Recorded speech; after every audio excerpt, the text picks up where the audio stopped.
Hello, Joanne Andrus here to play the cello B part for The Swamp is Wide or The Water is Wide.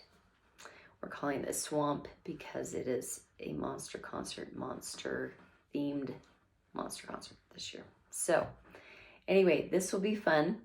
I'm going to play it a couple of different ways. We're not ever going to play it super fast because this is a calm, beautiful song, right? It says calmly right on it. Okay, so we're not really going to play it fast, so I'm not going to play it two different tempos. I did want to play it two different ways. First of all, I won't play it with any vibrato.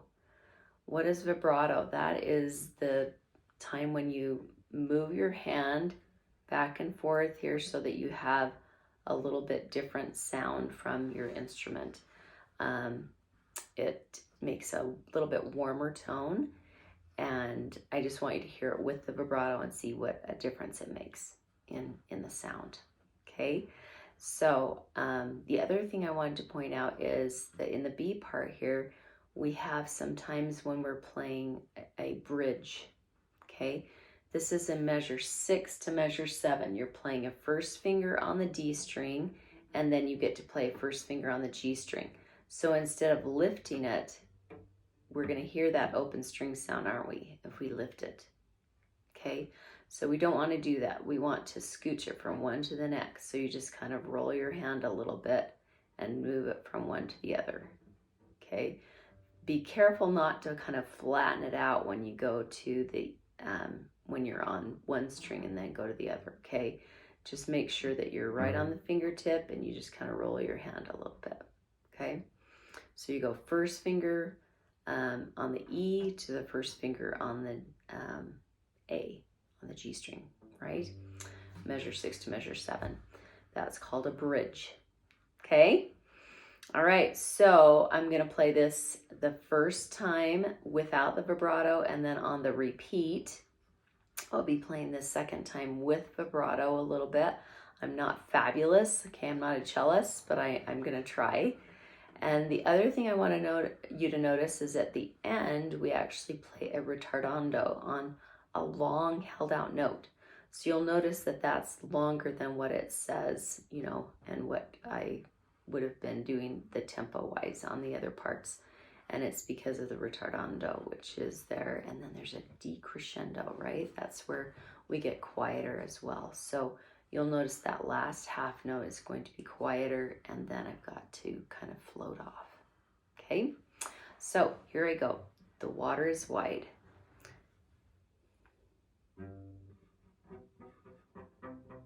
Okay, here we go. Ready?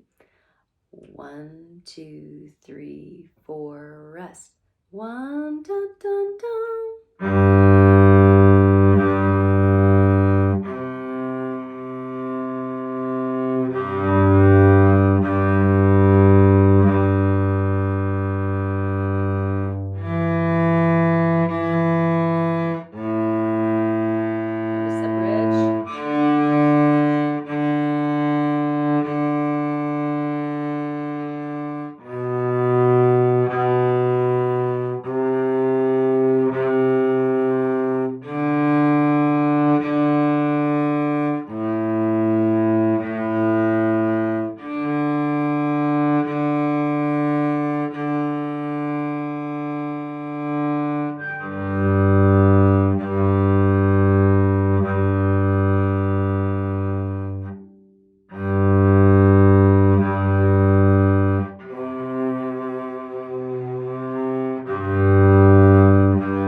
Okay.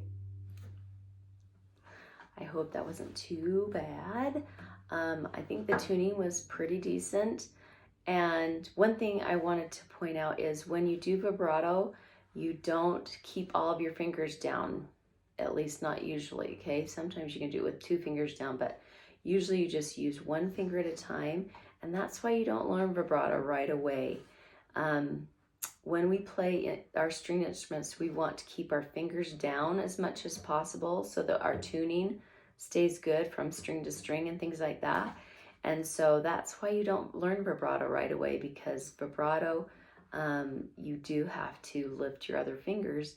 And like I said, that is really kind of challenging. And so you need to know where your fingers go before you just start adding vibrato to your playing, okay? But I hope that you'll get there where you're ready to start learning that, and that just takes time to get used to where your fingers go and stuff, okay?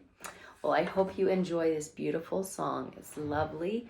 And notice that I kind of sang the first few notes of the melody so that you could kind of hear how that was coming in. Okay? Thanks. Have a good one.